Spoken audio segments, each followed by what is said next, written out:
Hello and welcome to the Six Figure Creative Podcast. I'm your host, Brian Hood. If this is your first time listening to the show or watching the show on YouTube, first of all, hi, hey, hello, welcome. This podcast is for you if you are a freelancer who offers creative services and you want to earn more money from your creative skills without selling your soul. For my returning listeners, we are picking up from the topic we started last week on this new series called the Lead Generation Series. Last week, we talked about how if you're not fully booked with your ideal clients, lead generation should be something you take seriously.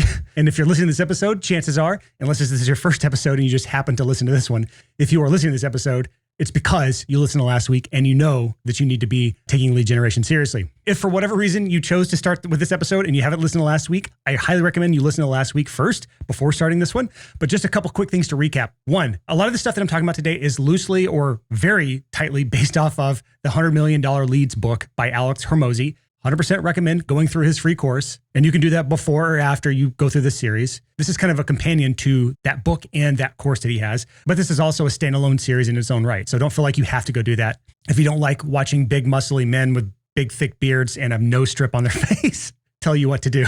Instead, you can have me with my glasses and my very thin beard that I just trimmed up last week tell you what to do instead. So maybe I'm more your cup of tea. I don't know. So quick recap. A lead. What is a lead? It is just somebody that we can contact, right? And how do we get leads? We create something called a lead magnet.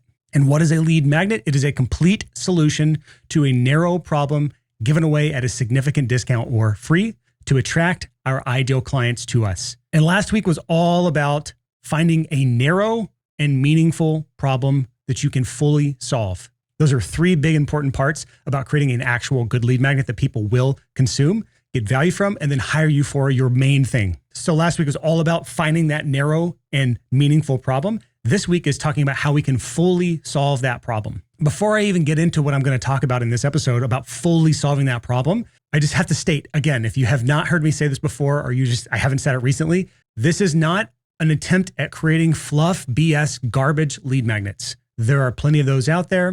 I have admittedly made a few of those in my day myself. I've made dozens of lead magnets in my life, and not all of them are of the quality that are expected, especially in today's age. In my well-informed opinion, just putting out a cheap, easy, quick PDF guide on something is not the kind of lead magnet that's going to work today. People expect more, they want more. And there's something that's said in that $100 Million Leads book by Alex Hormozi. He says something to the effect of, people will judge our paid work based on what they consume from our free stuff. So if you put something out in the world, AKA a lead magnet, that's free, and that free stuff sucks, they're going to assume that the service that you offer also sucks. So when we talk today about how we can fully solve whatever problem it was that we found last week on last week's episode that is a narrow and meaningful problem, then we want to make sure we are fully solving that in a high value way. And I mentioned this last week and I'll mention it again this week. That means that you don't have to do a free lead magnet. I think a lot of freelancers specifically get caught up on, they think lead magnet and they think a PDF or a cheat sheet or some quick guide or an ebook. And that's the only things that can come into their brain as far as how a lead magnet works. In the freelance world, we can do whatever we want. We can do paid lead magnets, free lead magnets, hybrid lead magnets. We're going to talk about all the potential ways to solve the problem today that we're going to help solve. But just know that you are not limited to a free lead magnet. You can charge for it as well. And it can be just as effective, if not more effective in some cases. So let's dive into this. How do we actually solve the problem that we have identified as a narrow and meaningful problem? Well, there are four main delivery methods I want to talk about in today's episode. And these are the main four ways that I know of as far as solving these problems. And I think this is actually one of the parts that's directly from $100 Million Leads. So I don't think I came up with all of these. I don't think he did either. But the first method is just information, or what we call info. The second is services. The third is a tool or a piece of software. And the fourth is a physical product or physical products. And I've actually got examples of all of these, which I didn't think I could come up with one for physical products for the freelance service niche, but I did. So stick with me on this. And we're going to start at the top here. The one that I'd say is probably most common for lead magnets. So we're going to stop here. We'll go from the most relevant to you, the listener, all the way to the least relevant, which is the physical products, because most freelancers are not going to have any meaningful way they could do physical products as a lead magnet. But method number one is information. We've identified that narrow and meaningful problem that we can fully solve, and we solve it via creating some piece of information that will solve that problem. So this could be formats like audio, video, it could be written word, like an ebook, and it can even be hybrid. Alex Hormozi actually says in his book that you want to deliver it in as many formats as possible. And he says that for his bestseller book, $100 Million Offers, it's actually split 1/3, 1/3, 1/3 between the physical book, and Kindle are lumped in with that, but the physical book, reading the words, It's split a third between that, a third for the audiobook, and then a third for the video course itself. He said it's an even split, and that's after hundreds of thousands of people have consumed his content. Hybrid seems to be the best if you're going to do an information solution, because every person likes to learn differently. Some people just prefer reading. Some people just prefer watching video. Some people just prefer listening to audio. But if you're going to use information to fully solve a narrow and meaningful problem, you've got to take a few things into account for this. The first is, how busy is your ideal client? Because I know freelancers that work directly with minimum wage workers. That's kind of where I came up from. I consider myself a blue collar freelancer. All my clients were people who worked at like Taco Bell. That was like my average client, because as a music producer in the heavy metal music scene, I was working with just broke bands. And those people all had minimum wage jobs somewhere, and they would save up and then spend time at my studio to record and mix their album. So those people tend to have more time than money. So if you're trying to create a lead magnet for that type of person, you can spend more time explaining things. You can do anything from a long webinar to a video series or a free mini course. You could do a full paid course as a lead magnet, believe it or not. But that type of person generally will spend more time consuming things. Also, a long ebook can work in that world. But I also know freelancers who work with people that are high up at big companies, maybe a marketing director of Google or something like that. That person's not going to go through your 90-minute webinar. That person's not going to go through your 10-video mini course. And truth be told, information may not be the best format for that type of archetype or that type of client. However, if you are going to go after that type of client, they tend to have more money than time. And there's pros and cons to that. When it comes to budgets, they're a lot less broke than the minimum wage clients, but they are time poor.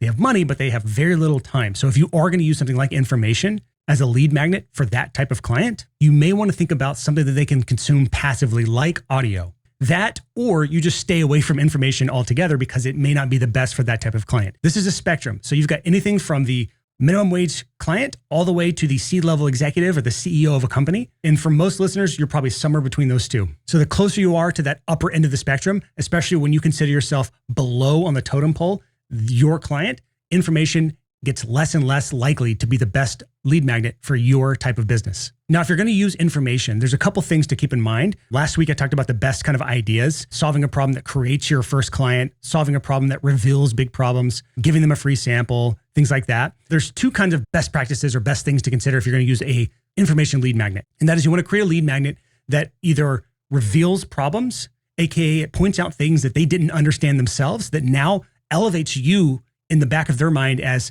a thing that they need to do, something they need to hire you for. They didn't really fully understand the problems that they had.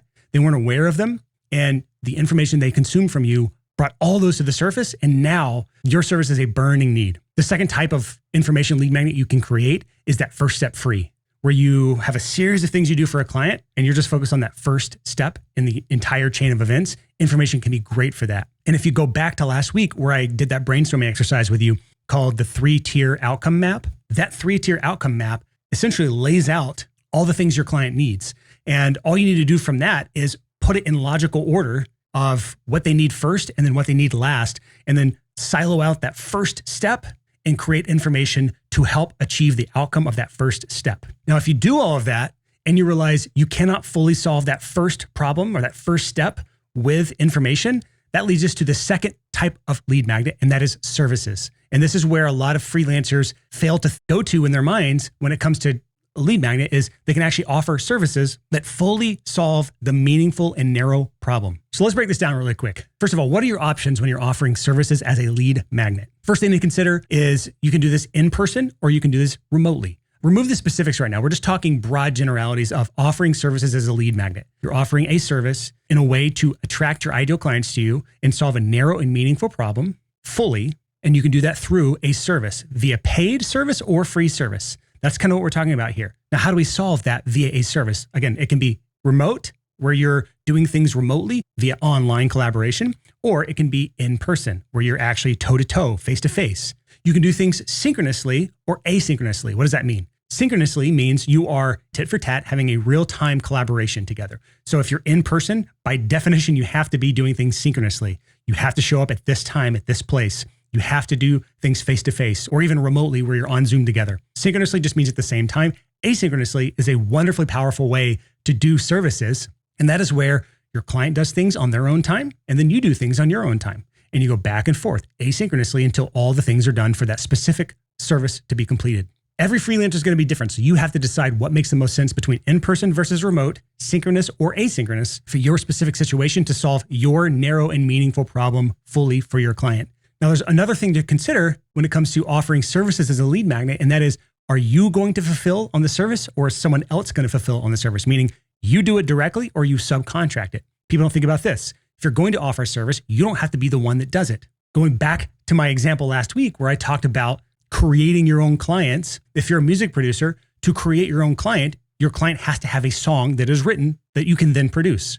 Go back to last week if you don't remember this, or if you remember this from last week, then you know what I'm talking about. So you're creating your own client by creating a song together, right? So that's offering songwriting as a service. Here's the thing. If you're a music producer and you either lack the songwriting skill or lack the desire to write with your clients, you can actually pair your ideal clients with songwriters. This is something I did with one of my clients. He was a music producer here in Nashville. We built a team of songwriters that he knows, likes, and trusts, people that are great in their genre, and he would pair them with his ideal clients to write music. And when he is the connector between those two people, he is naturally the person who comes to mind when it comes time to actually produce the music. I say all this to tell you this. You don't have to be the one who fulfills the services if you're offering a service as a lead magnet. Now, there's some important things to consider if you're going to go this route. We'll talk about the numbers behind that later on in this episode, but just I want your mind to be open to this so that you don't feel like you're the one doing all the services all the time for lead generation. So let's talk about the most logical thing you can offer as a service as a freelancer, and that is the free sample. I see this a lot in the audio space, people offering free test masters if you're a mastering engineer, free test mixes if you're a mixing engineer. It's essentially giving them a taste. You also see this in other industries like the massage industry. You'll see them offer your first massage for $25 or X dollars off your first massage. That's essentially a lead magnet. They're giving you a free taste or a discounted taste in this case of what the full service would be like. And then on the back end, they're going to sell you a package of something. It could be 10 massages. It could be a monthly massage. Treat yourself every month to 3 massages for X dollars a month. But the test project can be free or it can be paid. If it's free, generally speaking, it's one of those things where you're offering the service, but they don't get to keep the deliverable. So in the audio space, when you're doing a free test mastering is just like the final step in the process when all of the music is produced and engineered and mixed. The final step is master, and mastering engineers will offer a test master for free. However, if you don't hire that mastering engineer, then you don't get to use that master and release it. So it's just one of those things that you're doing a test so they can hear what it will sound like if you were to master their music. However, if no money's exchanging hands, you don't have the right to release that music. So it is truly just a sample. It is not a free project. So if you're going to do a free sample, you have to be able to balance your scope of work, AKA your risk, versus the client's perceived value. So think about all these factors here. First is, how much time does it take you to deliver on this free test project or this free sample? And then what percentage of those tests or sample projects turn into paid projects? So if I do 10 samples or 10 test projects in a week, and I convert 2 of those to paid projects, I have a 20% conversion rate from lead magnet to client. So once you know these things, then you have to do what's called a blended analysis, which sounds horrible, but it's basically how many hours did you work total on the 10 free sample projects? How many hours did you work total on the 2 paid projects that you gained from that? And how many dollars did you earn on the 2 paid projects? And if you were actually getting paid for the test projects or the free samples, how much did you make from all of that as well? And you put those into 2 buckets. How much time for the entire week? How much money for the entire week? And that gives you your blended average. That's a very important number because now if you're doing free work or discounted work, and a means to get paid work, we have to take that into account as essentially our marketing budget because the free work or the discounted work is unpaid or grossly underpaid work that we're doing. So you have to be able to balance this into your blended dollar per hour average. And nobody likes doing math on a podcast, so I'm not going to try to give you math examples. Matter of fact, we should probably have a rule of no public math. But this is where it can be difficult if you don't have a brain for this sort of stuff to make a service your lead magnet because you're going to get yourself killed out there offering too many free projects or too much discounted work, and you don't understand your conversions on the back end and how much those clients are worth for the rest of the year and how much time it's going to take you to gain a client. If you don't factor all these things in, you're going to get eaten alive and you're going to be making pennies on the dollar instead of what you think you're making. So if none of this made sense to you, go listen to all that again and try to figure out what does it take for you to get a paid project and how does it all blend together as your blended dollar per hour. This can work really well if it's a relatively quick test sample or sample project and a very long engagement for a client on the back end, meaning the client lifetime value is a lot. So in the example I gave you, we just talked about 10 free test projects in a week. You gain 2 of those as clients. and we looked at your blended average for the week. Well, that largely becomes irrelevant if those 2 clients will stick with you for the rest of their lives and spend tens of thousands of dollars with you. All of a sudden, that 1 week's math no longer matters. So if a client's going to stick with you for years and spend thousands or tens of thousands of dollars with you, then you can make that exchange all day long if you're getting 2 clients a week from that. So in some cases, you can out-earn your math ignorance. And that's only in cases where it's a relatively small amount of time upfront for a test project and a relatively large payoff in the long run on the back end of how much one client is worth to you or that multiple other clients coming from them. So let's zoom back out here. We're talking about offering services as a lead magnet. They can be free, they can be paid. We talked about the free sample or the free test project. Now we're going to talk about another method of service, and that is the first step free. Earlier, we talked about solving the narrow and meaningful problem by finding all of the steps involved with the project or the type of client you work with and just isolating that first step and solving it with information. However, for many people, information doesn't make sense. You can't solve that first step with information or information alone. That's where we get to offering services to fulfill on that first step. And this can be a wonderful thing to do if your client is high on the totem pole. Like I said earlier, we're talking C-level executives or people who are the marketing directors of big brands. Anywhere where information alone isn't going to be enough. So there's kind of 2 ways that I know to solve this, and there's probably more, but these are the 2 that I know of when offering a service to fully solve the narrow, meaningful problem of that first step.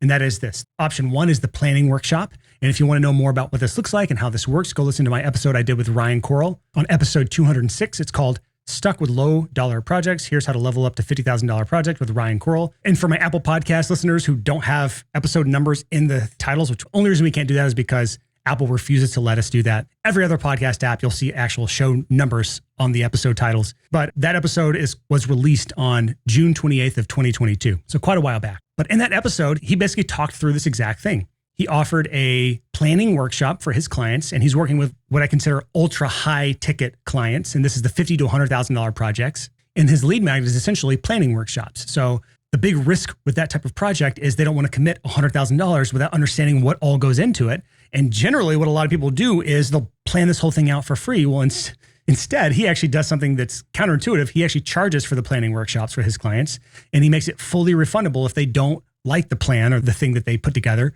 And he says he has a 100% conversion rate. If someone pays for the $2,000 planning workshop, where they come up with a plan for how their video is going to look, because he's a videographer, and what's all included in this video, if they pay the $2,000 for that, then 100% of the time, they hire him for the full project. So again, just go back to listen to that episode and think through this from the perspective of this is actually a lead magnet. He's able to get clients to commit to this relatively lower dollar project, at least for his types of clients, it's a low dollar, because it's less risk for them because there's a money back guarantee if they're not happy with it. Compensates him for his time on that, and it's what's called a micro commitment.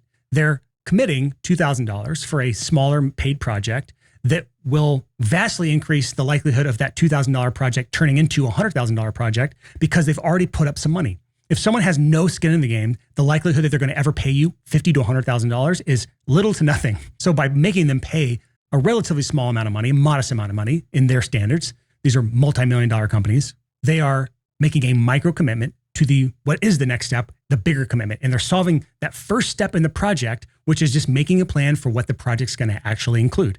The next way you can solve this problem, and this is actually an appendage to what I just said, is something called a productized mini service. That's where you are thinking through that first step in the project, that very first thing, and you're thinking, what is the productized service I can offer? The productized miniature service, the small scope of work, very repeatable, very systemizable, maybe even automatable, something that I can build a lot of systems around or put people into place so it's not a lot of time commitment for me. And how do I solve this in a productized service method? If you're unfamiliar with what a productized service is, I'm decoupling this from the lead magnet conversation right now. So make sure you're on the same page as me. We're talking about services, not lead magnets right now. A productized service is just basically selling a service as if it's a product. And you're able to sell the service like a product because it is a full solution to something sold as a flat rate. If you want to see a lot of examples of this, generally speaking, if you go to Fiverr, a lot of those services on Fiverr are productized services. Now, that's not the best place to go look for how I can find profitable productized services, but it is a place to look at how a productized service is sold. It is a little square on the page, and it's someone saying, I will edit your podcast episode for $25 or whatever. And so I am buying that service as if it is a product. I'm putting it in my cart and I'm checking out, I'm sending my files, and that person is going to edit the episode, send it back for my approval, and I'm going to say, yes, that was great. That's a productized service. The opposite of that is something where There are a million variables involved. Every single project is a unique and special snowflake. Very hard to systemize, very hard to productize. You can't just say, here's a thing in a box, buy it. So now that's a productized service. We're now coming back to the lead magnet conversation. So if you think about the productized service box method, where we are solving this narrow and meaningful problem via a miniature or smaller contained productized service where the service must be contained within this box, this is a perfectly viable way to solve a problem via a service.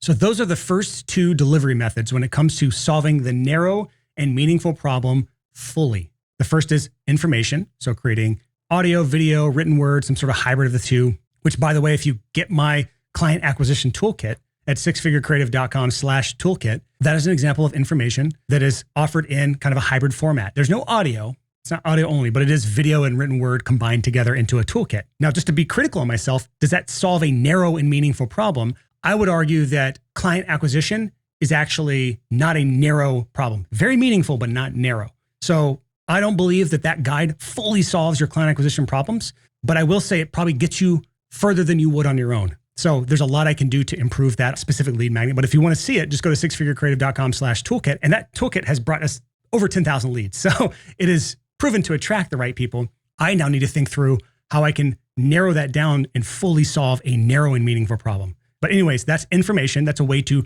create a lead magnet. The next is services. So offering a service, whether it's a free sample or the first step's free in some way. The third method for solving this narrow and meaningful problem fully is by offering some sort of tool.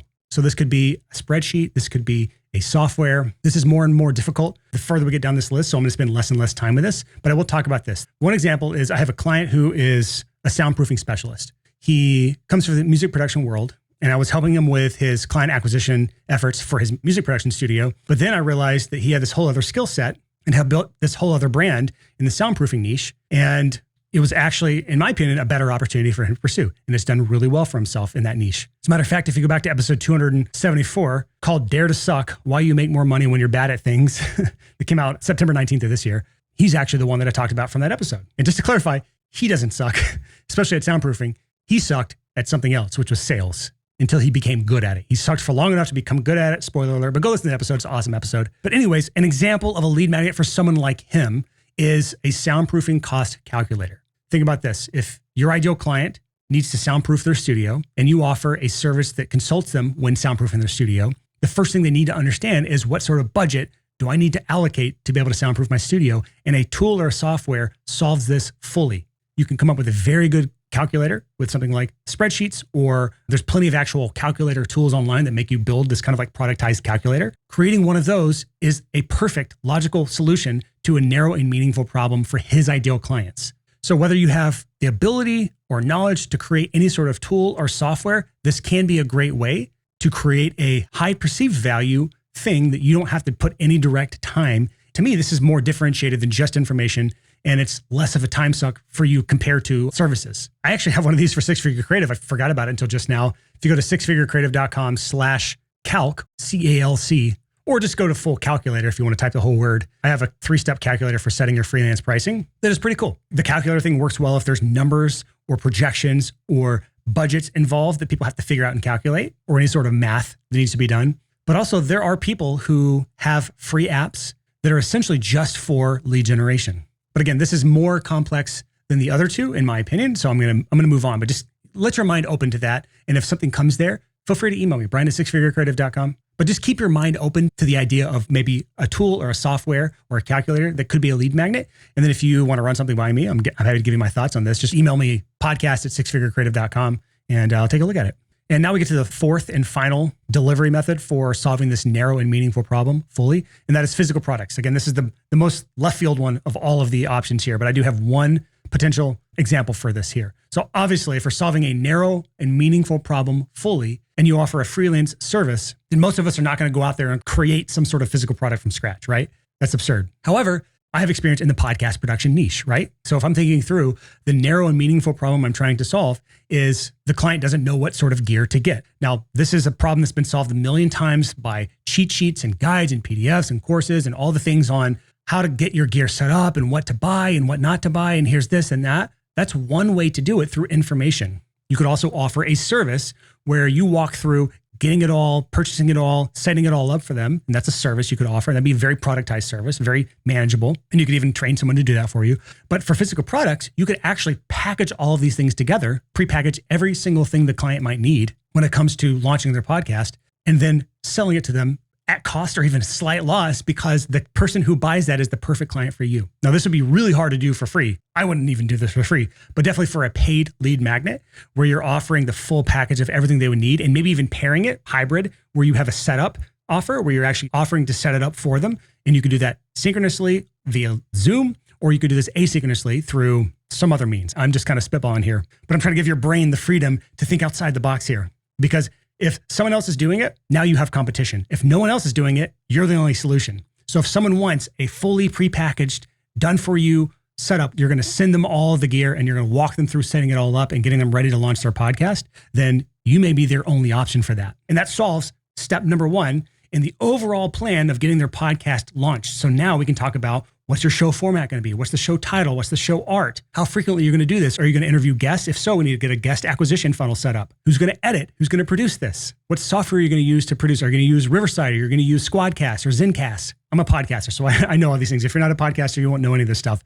But I'm just thinking through, now we're having a consultation that I'm going to sell you on my full podcast launch package that's going to be $5,000 to $10,000 or more. So now all of that work I did on the front end to make my few $100 is paling in comparison to the 10,000 plus I'm going to make on the back end, plus the recurring services of podcast editing month to month to month. So those are the four main ways to fully solve the narrow and meaningful problem that we chose from episode 1. Again, to recap, it's solve it via information. Number 2 is solve it via services. Number 3 is solve it via a tool, software or spreadsheet or a calculator. Number 4 is solve it via physical products. And kind of a fifth bonus here is creating a hybrid of multiple of these. I just told you before, if I am a podcast production studio, I can use 3 of the 4 just from information about what gear you need, services on setting up the gear, a physical product package of all the things you need, and maybe even some sort of tool or software that makes this all a breeze. So your homework now is to determine which of these 4 or combination of the 4 makes the most sense for you. And you don't have to just have one lead magnet. That's one thing you got to kind of step back and just release is this will not be the only lead magnet you ever create. But it is important that you have a lead magnet because as Alex Hormozi says, his word is gold when it comes to marketing, in my opinion. And I've seen in my own experiences that it is cheaper to acquire a client by offering lead magnets than it is by just offering services.